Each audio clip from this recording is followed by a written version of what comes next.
ان اللہ و ملائکتہ یصلون علی النبی یا ایھا الذین آمنوا صلوا علیہ وسلموا تسلیما اللہم صلی علی سیدنا مولانا محمد معدن الجود والکرم صلاۃ و سلاما علیک یا سیدی یا رسول اللہ۔ حمد و تعریف و توصیف اللہ جل مجدہ الکریم کی ذات برکات کے لیے، رسول رحمت شفیع معظم نبی محتشم حضور ختم المرتبت صلی اللہ علیہ وآلہ وسلم کے حضور ناز میں اپنی عقیدتوں، ارادتوں اور محبتوں کا خراج پیش کرنے کے بعد، واجب الاحترام ذوی الاحتشام معزز و مکرم سامعین، خواتین و حضرات، السلام علیکم ورحمۃ اللہ وبرکاتہ۔ کتاب رحمت قرآن مجید میں اللہ جل شانہ نے ارشاد فرمایا، اے محبوب ارشاد کر دیجئے، فرما دیجئے، قل بفضل اللہ و برحمتہ، جب اللہ کا فضل اور اس کی رحمت ہو، فبذالک فلیفرحوا، تو انہیں چاہیے کہ اس فضل و رحمت کے حصول پر، اللہ جل شانہ کی اس کرم نوازی پر فرحت کا اظہار کریں، خوشی اور شادمانی کا اظہار کریں۔ ہوا خیر مما یجمعون، اور وہ جب فرحت کا اظہار کرتے ہوئے، خوشی کا اظہار کرتے ہوئے خرچ کرتے ہیں، تو وہ خرچ کرنا اس مال سے بہتر ہے جو وہ جمع کرتے ہیں۔ تو خوشیوں کا حصول اللہ جل شانہ کا شکر واجب کرتا ہے۔ جب کوئی بھی خوشی ملے تو ہمارے اوپر ضروری ہوتا ہے کہ ہم اللہ کا شکر ادا کریں۔ شکریہ ادا کرنے سے نعمتیں اور زیادہ ملتی ہیں، اور شکریہ ادا نہ کرنے سے نعمتوں سے محروم کر دیا جاتا ہے۔ اور یہ انسانی فطرت ہے کہ جب اسے کوئی سرشاری ملتی ہے، جب اسے کوئی نعمت، رحمت یا راحت پہنچتی ہے، تو وہ اس پر خوش ہوتا ہے۔ قرآن مجید میں ایک مقام پہ فرمایا، وَإِذَا أَذَقْنَا الْإِنسَانَ مِنَّا رَحْمَةً فَرِحَ بِهَا، جب انسان کو ہماری جانب سے کوئی رحمت ملتی ہے تو وہ اس پہ خوش ہو جاتا ہے۔ آپ ایک چھوٹے سے بچے کی گال سہلائیں، اس کو ٹافی دیں، اس کے سر پہ شفقت سے ہاتھ رکھیں تو اس کا چہرہ کھل کے گلاب ہو جاتا ہے۔ ٹھٹھرتے ہوئے ماحول میں کسی کو روک کے گرم چائے پلا دیں تو اس کی طبیعت میں سرشاری آ جائے گی اور وہ آپ کا شکر گزار رہے گا۔ تو یہ انسانی فطرت ہے، اس میں مسلمان ہونا بھی ضروری نہیں ہے کہ کسی بھی شخص کو آپ کوئی شے عطا کرتے ہیں، اسے کوئی خوشی دے دیتے ہیں، تو وہ اس سے بہت زیادہ سرشار ہوتا ہے۔ رحمتم منا، جو لفظ قرآن نے بیان کی وہ ہے رحمتم منا، یعنی ہماری جانب سے اسے کوئی رحمت ملے۔ رحمتن نکرہ ہے یہاں، کوئی رحمت ملے، عام سی رحمت ملے، فرح بہا، تو اس رحمت کے ملنے پر وہ خوش ہو جاتا ہے۔ آپ کی اگر توجہ ہو تو رحمت ملنے پہ وہ خوش ہو جاتا ہے، اور اگر رحمت للعالمین مل جائے تو پھر اس کی خوشی کا عالم کیا ہو، پھر اس کی مسرت کی کیفیت کیا ہو۔ یہ بات ذہن میں رکھیے کہ حضور کی آمد پر مسرت کا اظہار کرنا، خوشی کا اظہار کرنا، اس میں تو کوئی اختلاف نہیں ہے۔ امت کا کوئی بھی طبقہ اس کا انکار نہیں کرتا کہ یہ خوشی کی بات نہیں ہے، خوشی کی بات ہے۔ ہر دور میں اور ہر علاقے کے اپنے اظہار کے سلیقے ہوتے ہیں اور طریقے ہوتے ہیں۔ اگر وہ شریعت کے مزاج سے متصادم نہ ہوں تو ان کو اختیار کرنے میں کوئی حرج نہیں ہے۔ پھر مرور زمانہ کے ساتھ بدلتے ہوئے تقاضے ہوتے ہیں. کسی زمانے میں تلواروں کے ساتھ تیروں کے ساتھ لڑائی ہوتی تھی اور وہ جہاد اسلامی قرار پاتا تھا. آج کی لڑائی میزائلوں کے ساتھ اور ٹینکوں کے ساتھ ہے اور یہ بھی جہاد اسلامی قرار پاتا ہے. کوئی کہے کہ تیر و تفنگ کو چھوڑ کے، نیزہ و بالا کو چھوڑ کے، شمشیروں کو چھوڑ کے یہ میزائلوں پہ آ جانا، یہ ٹینکوں پہ اور یہ جدید آلات حرب پہ آ جانا، یہ دانش مندی نہیں ہے، یہ سنت سے انحراف ہے. تو میاں تو سنت کے مفہوم کو نہیں سمجھا. اس دور میں آلات حرب وہ تھے، بدلتے تقاضوں کے ساتھ آلات حرب یہ ہوئے، تو وہ بھی عین جہاد اسلامی تھا، یہ بھی عین جہاد اسلامی ہوگا. اسی طرح خوشی کے مختلف طریقے ہیں. کسی زمانے میں بالکل پرانے لوگ جانتے ہیں، جب کسی کے ہاں خوشی آتی تو وہ گڑ کی روڑیاں بانٹتا، یہ پرانا طریقہ. پھر اس کے بعد پتاشے بانٹنا شروع ہو گئے، پھر اس کے بعد وہ شکر پارے آ گئے، اس کے بعد پھر لڈو آ گئے، پھر موتی چور اور پھر نہ جانے کیا گیا. لیکن روح ایک ہی ہے.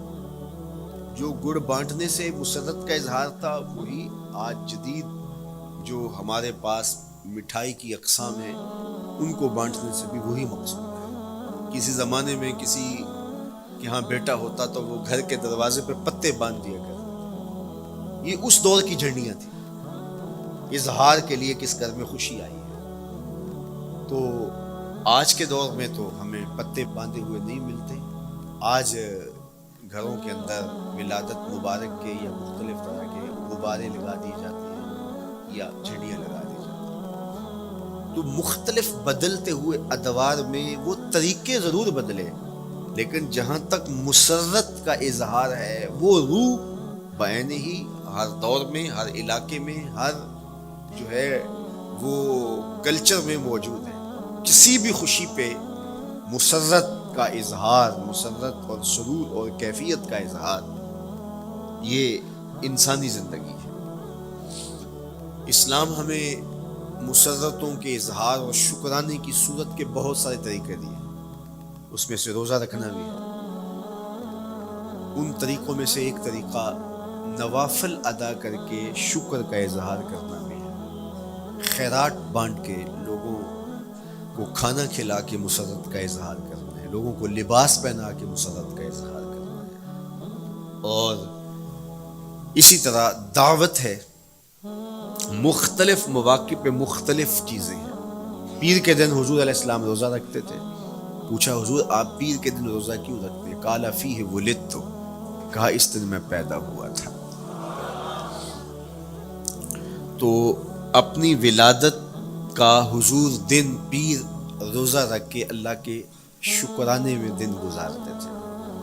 وہ حضور علیہ السلام کی زندگی کا ایک ایک لمحہ رب کے تشکر میں بسر ہوتا ہے.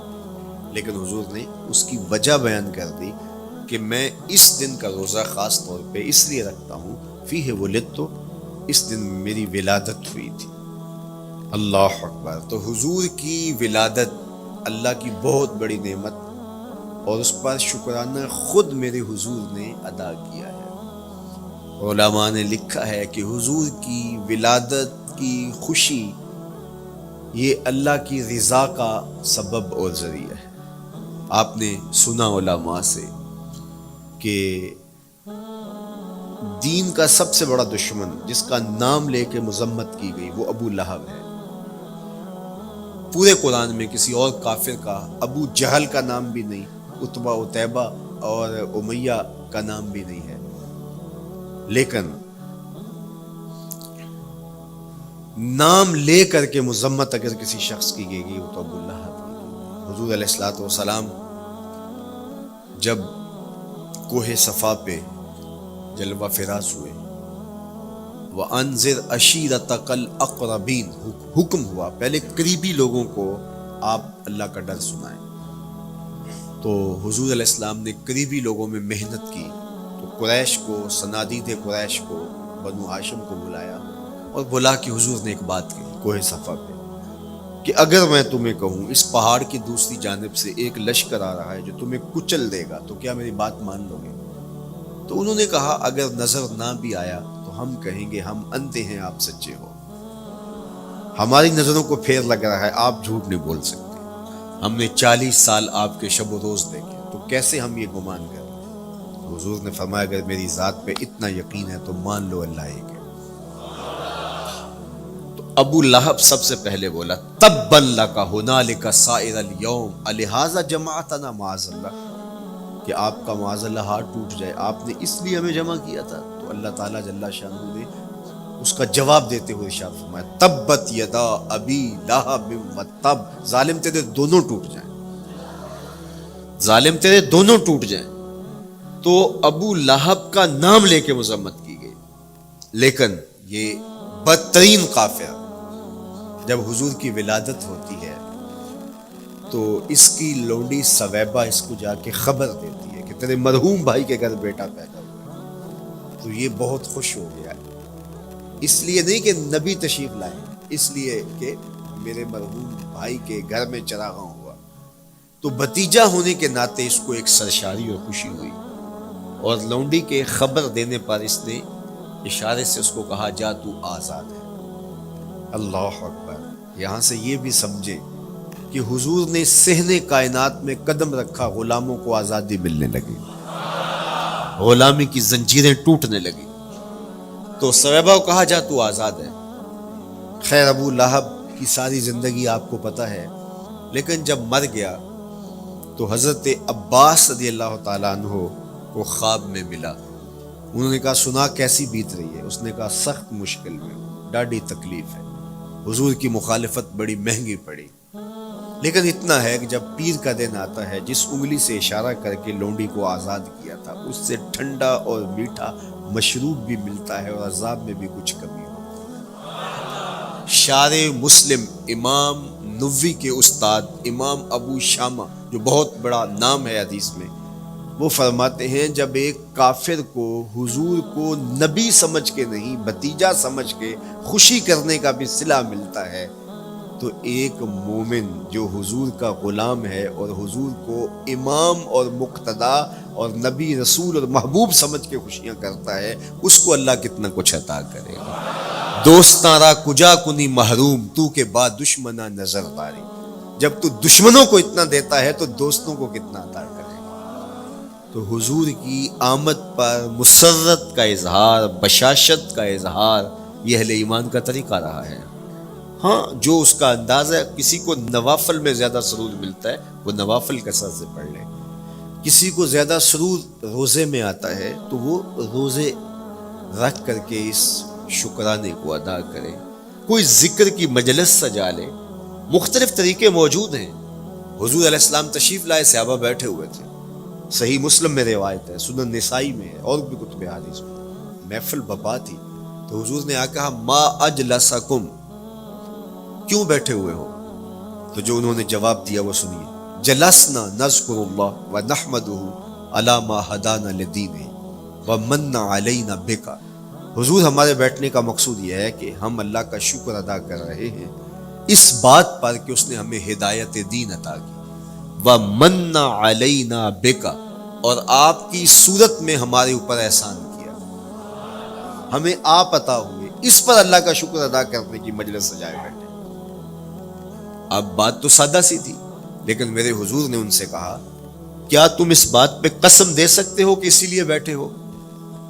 تو انہوں نے کہا جی ہم قسم دیتے ہیں، ہم اسی لیے بیٹھے ہیں۔ میں اٹھاؤ قسم، تو صحابہ نے باقاعدہ قسم دی، ہم قسم اٹھاتے ہیں، ہمارے بیٹھنے کا مقصد یہ ہے کہ اللہ کا شکر ادا کر رہے ہیں اور آپ کی صورت میں جو انعام خداوندی ملا ہے اس پر اللہ تعالیٰ کا شکریہ ادا کر رہے ہیں۔ حضور نے باقاعدہ ان سے قسم لی اور انہوں نے باقاعدہ قسم دی۔ اب صحابہ کو حیرت تو تھی کہ یہ موقع قسم کا تو نہیں تھا، لیکن حضور نے قسم لی ہے، کیوں؟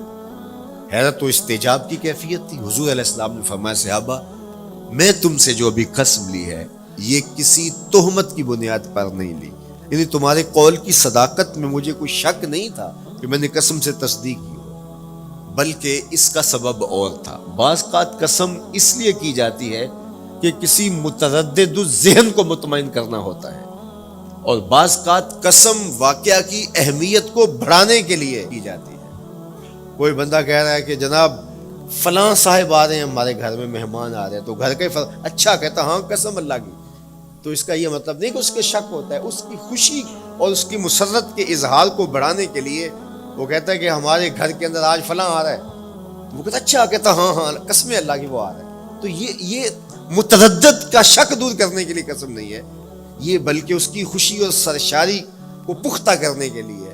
تو عربوں میں قسم مختلف وجہ سے کی جاتی تھی، تو حضور نے فرمایا یہ جو میں نے تم سے قسم لی ہے یہ کسی تہمت کی بنیاد پہ نہیں لی، بلکہ اس قسم کا سبب کیا ہے سنو۔ پھر حضور نے خود بتایا، فرمایا تم یہاں بیٹھے تھے، میں حجرے میں بیٹھا تھا، اتانی جبریل علیہ السلام، میرے پاس جبریل امین حاضر خدمت ہوئے، فاخبرنی ان اللہ یباہی بکم الملائکہ، تو مجھے انہوں نے خبر دی ہے، محبوب ذرا باہر تو نکل کے دیکھو، صحابہ تمہارے اس عمل پر اللہ فرشتوں میں ناز کر رہا ہے، اللہ فرشتوں میں فخر کر رہا ہے کہ دیکھو میں نے ان کو نعمت دی، کتنے قدردان نکلے، اس نعمت کا شکرانہ ادا کر رہے ہیں۔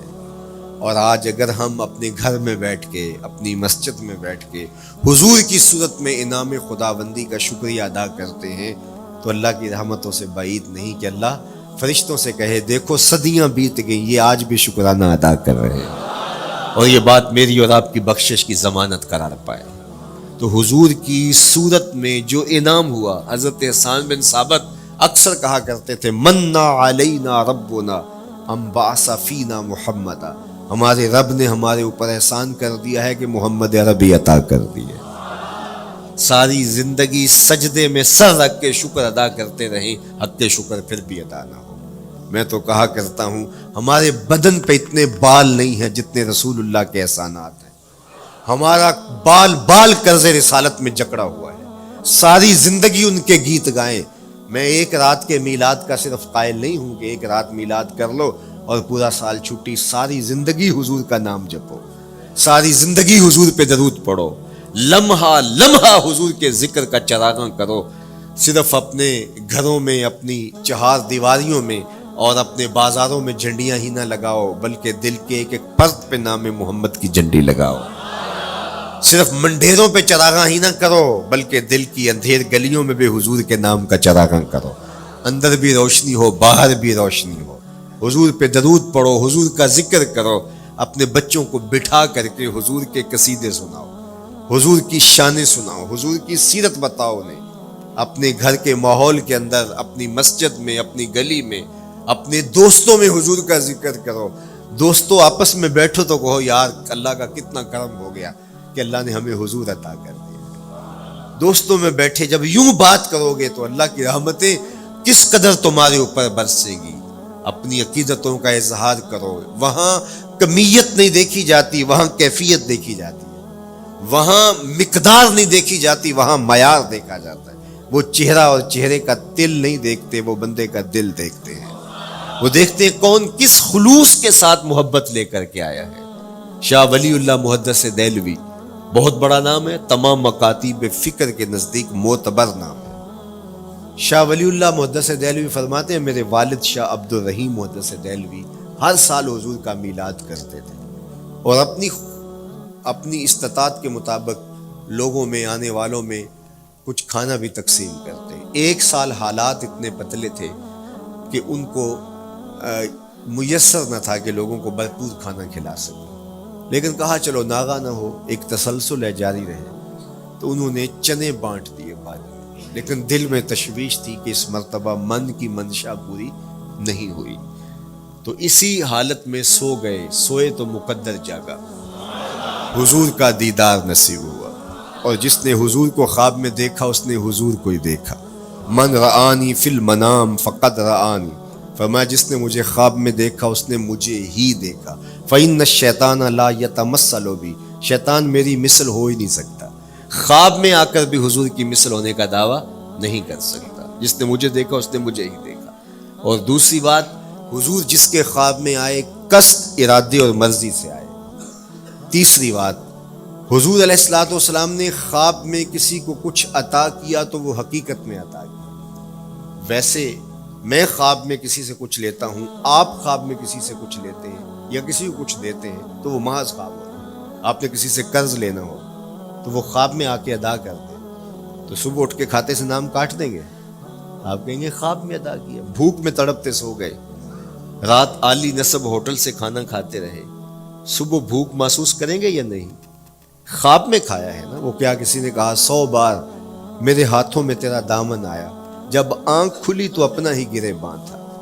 کچھ نہیں ہوتا، خواب محض خواب ہوتا ہے۔ لیکن اگر حضور کسی کو خواب میں کچھ عطا کرے، امام بوصیری سے پوچھو، رات چادر ملتی ہے، صبح اٹھتے ہیں کندھوں پہ موجود ہوتی ہے۔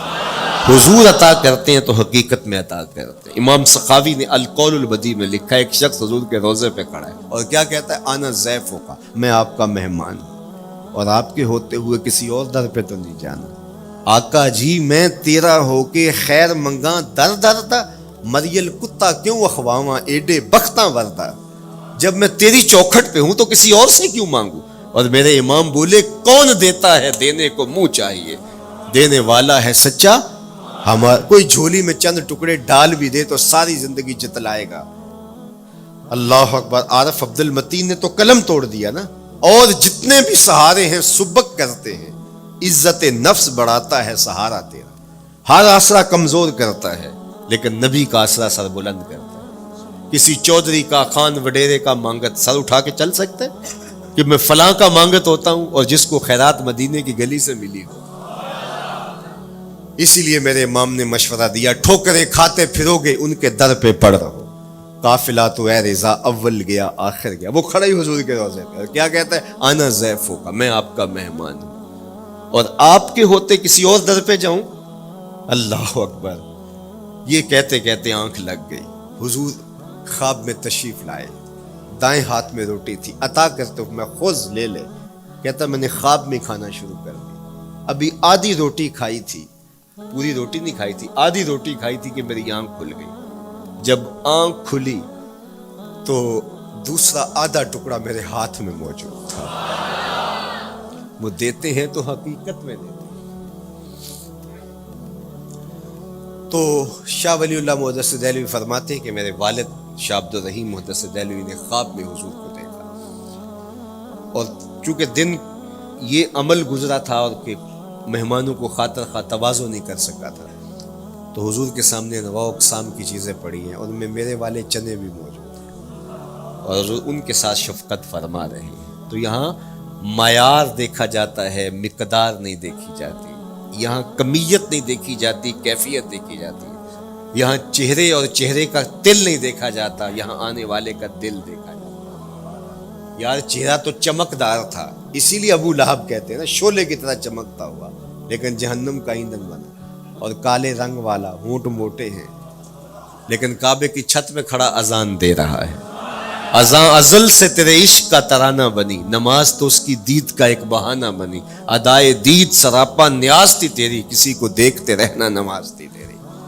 تو عقیدتوں کے رنگ اور محبتوں کے رنگ حضور علیہ السلام کے ساتھ جب کوئی پیش کرتا ہے تو رائے گانی جاتی۔ یہ وفاداروں کا در ہے، یہاں بے وفائی کا تصور ہی نہیں ہے۔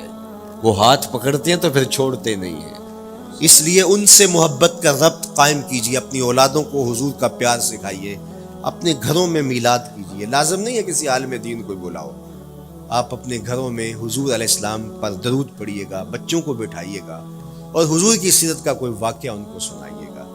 صحابہ اپنے بچوں کو بٹھا کر کے حضور کی سیرت بتایا کرتے تھے، حضور کا نقشہ بتایا کرتے تھے، حضور کے شمائل ذکر کیا کرتے تھے۔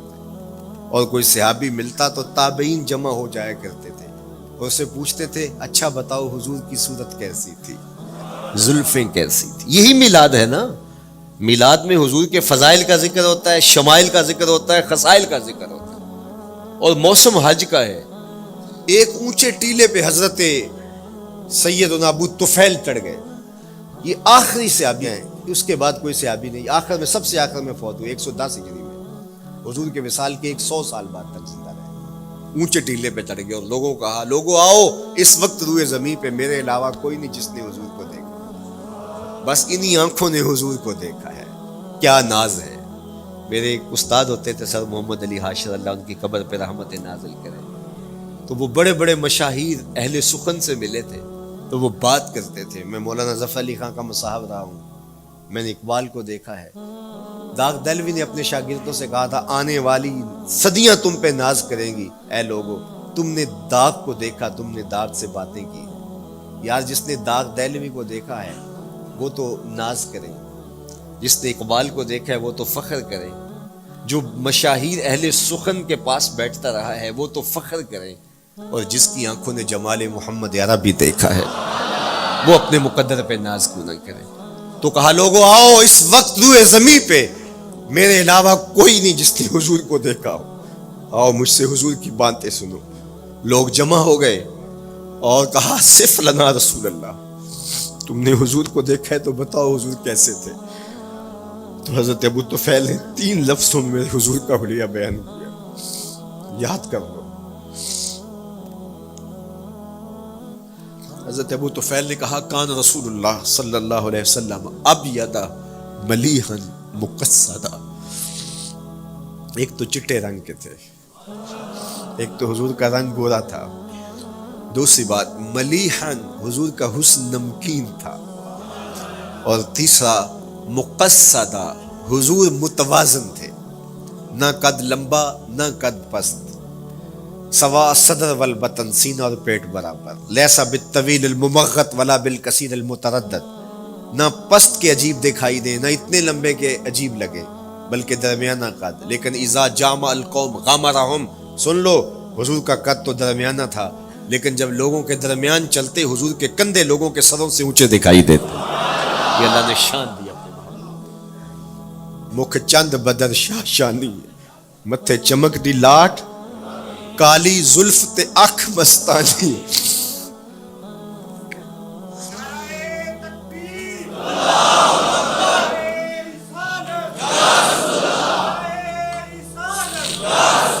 کالی زلف تے اکھ مستانی ہے, مخمور رکھی ہن مد بھری. میں آپ کو مدینے کی گلی میں لے جانا چاہتا تھا کہ حضور علیہ السلام کی جب آمد ہوئی تو اہل مدینہ نے کس طرح جلوس نکالا, وہ عقیدتوں کے کیا رنگ تھے, لیکن وقت سمٹ گیا. لیکن اتنا سن لو کہ جب حضور تشریف لائے تو جنوبی سمت سے حضور آئے تھے. جب انہوں نے دیکھا نا تو اچانک ودا کے پہاڑوں کی اوٹ سے حضور دکھائی دیے. تو سیاہ پہاڑ ہیں تو ان سے جب حضور کا چمکتا ہوا چہرہ دکھا نا تو بے ساختہ انہوں نے کہا طلع البدر علینا, وہ دیکھو چاند چڑھ گیا ہے. طلع البدر علینا, وہ دیکھو چاند چڑھ گیا. یہ شاعری خود بخود ہوتی ہے, خود بخود ترتیب. ایک ہوتی ہے آورد, ایک ہوتی ہے آمد. یہ آمد ہے. طلع البدر, وہ دیکھو چاند چڑھ گیا. من سنیات الوداع وجب الشکر علینا. مورخ اسلام حفیظ جالندری نقشہ کھینچتے جنوبی سمت سے اٹھا ایک نوری غبار آخر, جنوبی سمت سے اٹھا ایک نوری غبار آخر, سواد شہر میں داخل ہوا ناکا سوار آخر. زباں پر اشرق البدر علینا کی صدائیں تھیں, دلوں میں ما دعا للہ دائی کی دعائیں تھیں. نبوت کی سواری جس طرف سے ہو کے جاتی تھی, درود و نعت کے نغمات کی آواز آتی تھی. کہیں معصوم ننھی بچیاں تھیں دف بجاتی تھی, رسول پاک کی جانب اشارے کر کے گاتی تھی اور کہتی کیا تھی, ہم ہیں بچیاں نجار کے عالی گھرانے کی, خوشی ہے آمنہ کے لال کے تشریف لانے.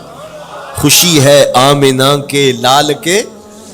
عجیب رنگ بکھرے ہوئے تھے. حضور نے جب بچیوں کو دیکھا تو فرمایا تم مجھ سے محبت کرتی ہو؟ انہوں نے کہا ہم دل و جان سے آپ سے پیار کرتی ہیں. تو حضور نے فرمایا واللہ انا احبکن, اللہ کی قسم میں بھی تم سے پیار کرتا ہوں, میں بھی تم سے پیار کرتا ہوں. لوگ گھروں کو سجائے بیٹھے, ہلم الینا یا رسول اللہ الی العدد والعدۃ والمنع. حضور آ جاؤ نا, آ جاؤ, ہمارے پاس اسلحے بھی ہیں, کسی نے حملہ کیا توڑ کے رکھ دیں گے. ہمارے بڑے بڑے گھر ہیں, مہمان آئے سنبھال لیں گے, رک جاؤ نا ہمارے گھر. اب اتنے چاہنے والے ہوں تو کس کو پذیرائی دیں. حضور اونٹنی کی مہار گردن پہ ڈالتے, فرماتے خلو سبیلہا ناقتی مامورۃ من اللہ, اس کی راہیں چھوڑ دو, یہ اللہ کے حکم کی پابند ہے. کہتے لوگوں نے اونٹنی کو چارہ دکھانا شروع کر دیا کہ چلو اونٹنی بیٹھ جائے. اللہ اکبر. پانی ہڑا نو لوڑ کی راہ براندی. پہنچے آپ دریار سرکار یارا. یار جب محبت پیدا ہوتی ہے یار منانے کے ڈھنگ بھی سیکھ لیے جاتے ہیں. محبت بتا دیتی ہے محبوب کو کیسے منانا ہے. لیکن حضور فرماتے ہیں خلو سبیلہ ناقتی مامور, راہیں چھوڑ دو, میری اونٹنی اللہ کے حکم کی پابند ہے, یہ سبز چاروں کے لالچ میں آنے والی نہیں ہے, چھوڑو چھوڑو اس کا راستہ. اللہ اکبر. جب بنو نجار کے محلے سے حضور گزرے, یہی بچیوں نے تالا البدر علینا پڑھا تھا, اور یہی محلہ حضور کے ننیال کا محلہ تھا. انہوں نے جو لفظ کہے امام صالحی نے, اللہ ان کی قبر پہ کروڑوں رحمتیں نازل کر. سبل الہدا والرشاد میں نے کئی مرتبہ یہ مقام پڑھا ہے. باب الہجرہ مسلم شریف باقی کتب حدیث میں بھی ہے, لیکن امام صالحی نے بہت ساری حدیث جمع کی ہیں, اور انہوں نے یہاں جو منظر بیان کیا ہے, انہوں نے جو لفظ کہے نا, جب حضور آئے بنو نجار کے محلے سے گزرنے لگے تو ذرا لفظوں کی چاشنی دیکھیے, ان لفظوں سے ٹپکتے شہد کو دیکھیے. تو انہوں نے آگے بڑھ کے حضور کو دعوت دی, اور لفظ کیا کہے, حلم الی اخوالک یا رسول اللہ الی العدد والعدت والمن. حضور ادھر تو رک جاؤ, یہ تو آپ کے ماموں کے گھر ہے, یہ تو آپ کے ننیال کا محلہ ہے. لیکن حضور نے فرمایا کہ بس میری راہیں چھوڑ دو. پھر اونٹنی جا کے کہاں بیٹھی, نیویاں دا پرونا ہے میرا نبی, کوٹھیاں تے چڑھے ویخ دے رہ گئے. سہل اور سہیل دو یتیم بچے تھے, اور ان کی خالی جگہ پڑی تھی, جا کے اونٹنی وہاں بیٹھ گئی. اٹھایا گیا پھر بیٹھ گئی. قریب ترین مکان حضرت ابو ایوب انصاری کا تھا. دوڑے آئے, سامان اتارنے لگے, کہا حضور اونٹنی کو اب نہ اٹھاؤ, اب تو میرے بخت جاگ پڑے. پھر ان کی کیفیت کیا تھی, امروز شاہ شاہاں مہمان شدست مارا. امروز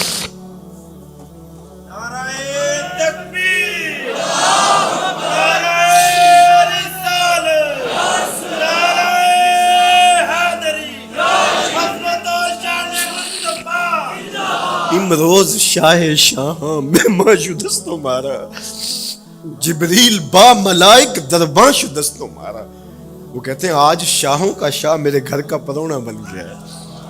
یہ ابو ایوب انصاری کے جذبات ہیں. آج شاہوں کا شاہ, آج خسرو حسینہ ماہ نازنینہ, آج امام الانبیاء میرے گھر کا پرونا بنا ہے. کہاں میں کہاں نکہتے گل, باد صبا تیری مہربانی. کبھی اونٹنی کے پاؤں چوم رہے ہیں, تیرے بخت کے تو میرے گھر تک لے آئی.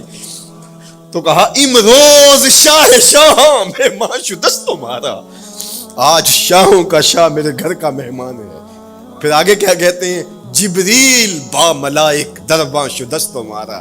لوگوں جبریل کو دیکھو, آج میرے گھر کا پہرا دے رہا ہے, آج میرے گھر کا چوکی دار بنا ہوا ہے, کیونکہ میرے گھر میں حضور ٹھہرے ہوئے ہیں.